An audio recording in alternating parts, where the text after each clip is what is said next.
Welcome to Bite at a Time Books, where we read you your favorite classics one bite at a time. My name is Bree Carlile, and I love to read and wanted to share my passion with listeners like you. If you want to know what's coming next and get updates from me, Bree, sign up for our newsletter at biteatatimebooks.com.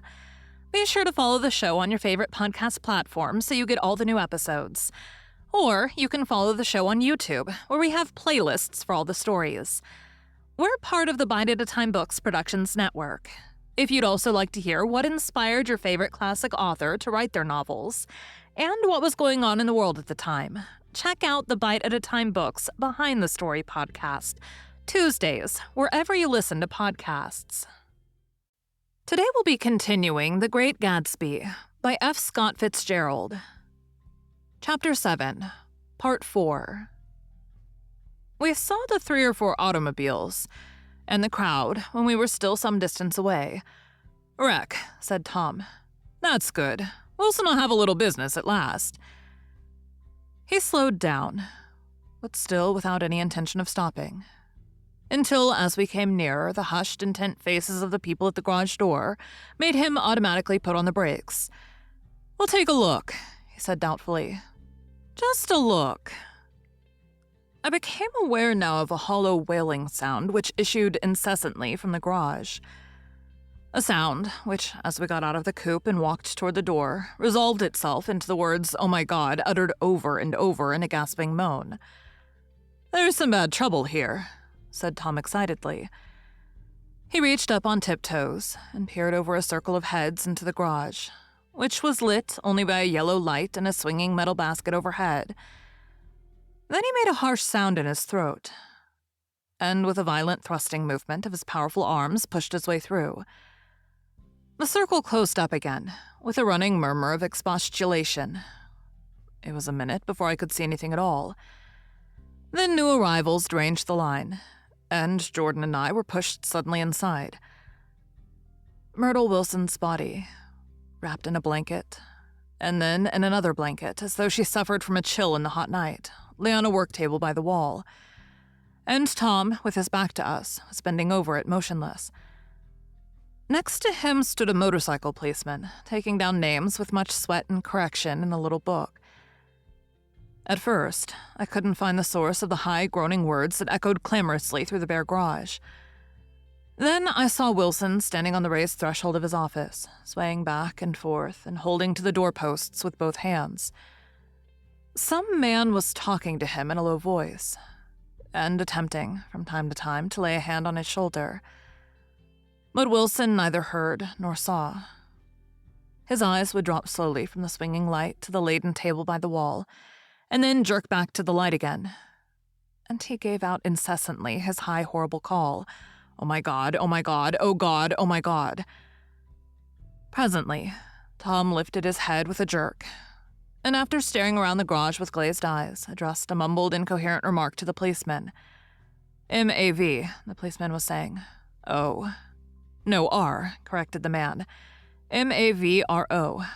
"Listen to me," muttered Tom fiercely. "R," said the policeman.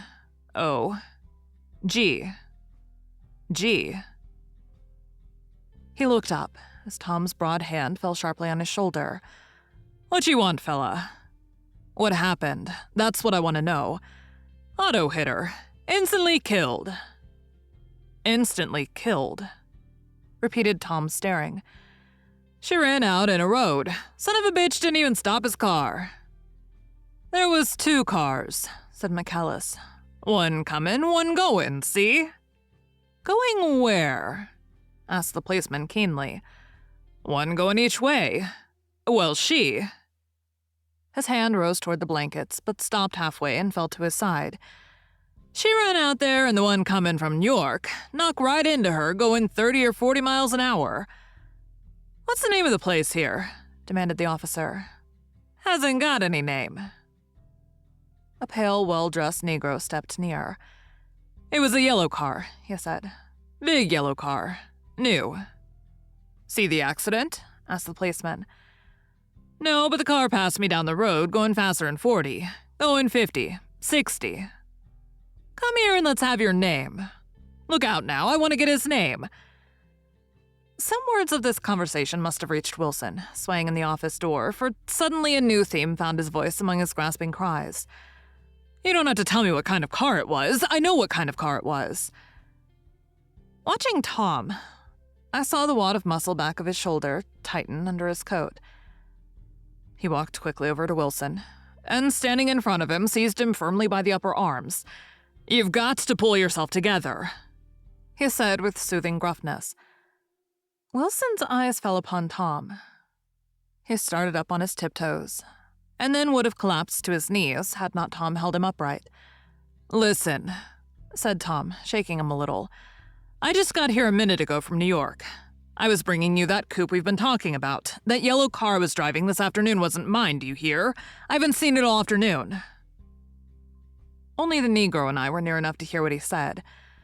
But the policeman caught something in the tone and looked over with truculent eyes. "What's all that?" he demanded. "I'm a friend of his." Tom turned his head but kept his hands firm on Wilson's body. "He says he knows the car that did it. It was a yellow car." Some dim impulse moved the policeman to look suspiciously at Tom. "And what color's your car?" "It's a blue car, a coupe." "We've come straight from New York," I said. Someone who had been driving a little behind us confirmed this, and the policeman turned away. "Now if you'll let me have that name again, correct?" Picking up Wilson like a doll, Tom carried him into the office, set him down in a chair, and came back. "If somebody'll come here and sit with him," he snapped authoritatively. He watched while the two men standing closest glanced at each other and went unwillingly into the room. Then Tom shut the door on them and came down the single step, his eyes avoiding the table. As he passed close to me, he whispered, "Let's get out." Self-consciously, with his authoritative arms breaking the way, we pushed through the still-gathering crowd, passing a hurried doctor, case in hand, who had been sent for in wild hope half an hour ago. Tom drove slowly until we were beyond the bend. Then his foot came down hard, and the coupe raced along through the night. In a little while, I heard a low, husky sob, and saw that the tears were overflowing down his face. "The goddamn coward," he whimpered. "He didn't even stop his car." The Buchanan's house floated suddenly toward us through the dark rustling trees. Tom stopped beside the porch and looked up at the second floor, where two windows bloomed with light among the vines. "Daisy's home," he said. As we got out of the car, he glanced at me and frowned slightly. "I ought to have dropped you in West Egg, Nick. There's nothing we can do tonight." A change had come over him, and he spoke gravely and with decision. As we walked across the moonlight gravel to the porch, he disposed of the situation in a few brisk phrases. "I'll telephone a taxi to take you home. And while you're waiting, you and Jordan better go in the kitchen and have them get you some supper, if you want any." He opened the door. "Come in." "No thanks, but I'd be glad if you'd order me the taxi. I'll wait outside." Jordan put her hand on my arm. "Won't you come in, Nick?" "No thanks." I was feeling a little sick, and I wanted to be alone. But Jordan lingered for a moment more. "It's only 9:30, she said. I'd be damned if I'd go in. I'd had enough of all of them for one day, and suddenly that included Jordan too. She must have seen something of this in my expression, for she turned abruptly away and ran up the porch steps into the house.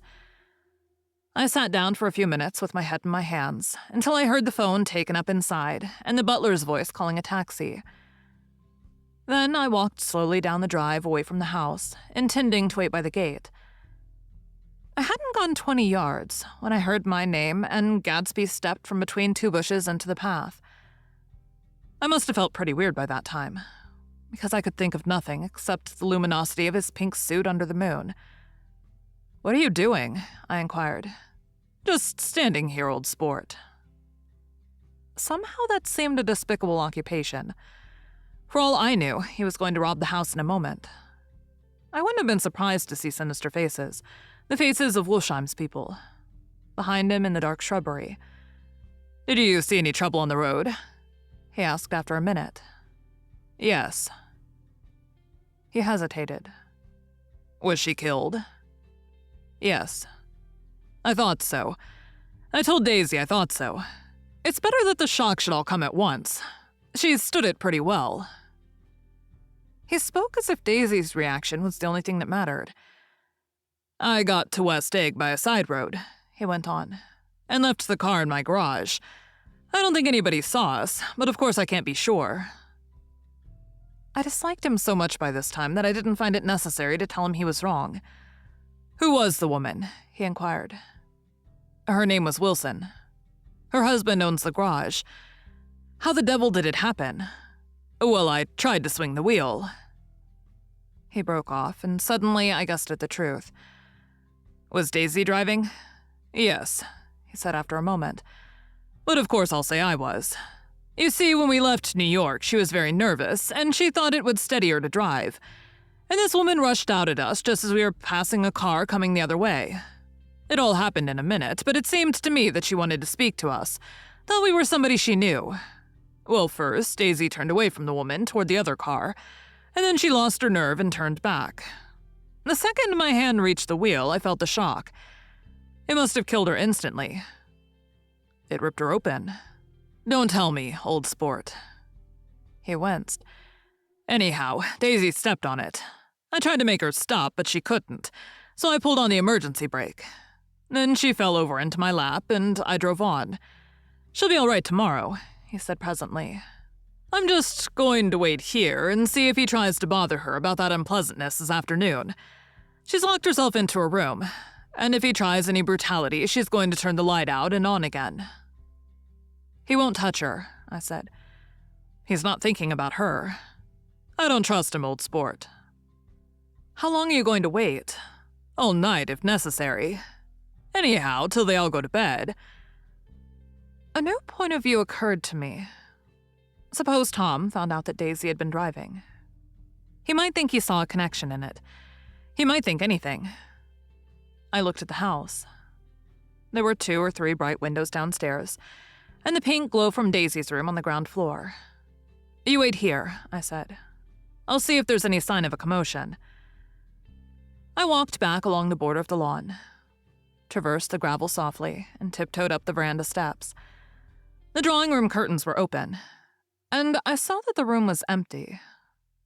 Crossing the porch where we had dined that June night 3 months before, I came to a small rectangle of light which I guessed was the pantry window. The blind was drawn, but I found a rift at the sill. Daisy and Tom were sitting opposite each other at the kitchen table, with a plate of cold fried chicken between them and 2 bottles of ale. He was talking intently across the table at her, and, in his earnestness, his hand had fallen upon and covered her own. Once in a while, she looked up at him and nodded in agreement. They weren't happy, and neither of them had touched the chicken or the ale, and yet they weren't unhappy either. There was an unmistakable air of natural intimacy about the picture, and anybody would have said that they were conspiring together. As I tiptoed from the porch, I heard my taxi feeling its way along the dark road toward the house. Gatsby was waiting where I'd left him in the drive. Is it all quiet up there? He asked anxiously. Yes, it's all quiet. I hesitated. You'd better come home and get some sleep. He shook his head.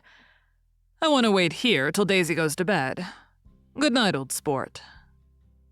He put his hands in his coat pockets and turned back eagerly to his scrutiny of the house, as though my presence marred the sacredness of the vigil. So I walked away and left him standing there in the moonlight, watching over nothing. Thank you for joining Bite at a Time Books today, while we read a bite of one of your favorite classics. Again, my name is Bree Carlile, and I hope you come back tomorrow for the next bite of The Great Gatsby. Don't forget to sign up for our newsletter at biteatatimebooks.com. You can check out the show notes or our website, biteatatimebooks.com, for the rest of the links for our show. We'd love to hear from you on social media at Bite at a Time Books.